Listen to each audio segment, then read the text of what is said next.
Балансировщик в Armored Warfare проект Armata работает следующим образом. На первом этапе матчмейкер собирает игроков, которые вместе попадут в бой. Он стремится обеспечить баланс по уровням и классам техники, при этом учитывая время ожидания в очереди. Второй этап – распределение игроков по командам. Команды набираются сверху вниз, в каждую последовательно попадает самая сильная техника.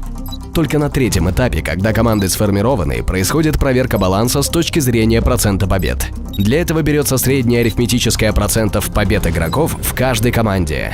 При этом любой вин-рейт выше 55% приравнивается к 55%, а любой ниже 43% к 43%.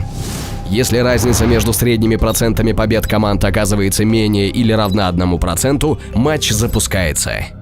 Например, на втором этапе сбора матча в одной команде оказываются 6 игроков с винрейтом выше 55%, 7 с 50% и еще двое с винрейтом ниже 43%. А во второй команде 2 с 55%, 6 с 50% и еще 7 с 43%. Средний процент первой команды 51,7%, второй 47,4%. Разница почти 4%. Система перераспределит игроков таким образом, чтобы эта разница не превышала 1%. Например, двух сильнейших игроков в первой команде поменяет с двумя слабейшими из второй. Теперь разница составляет 0,5%, и бой запустится.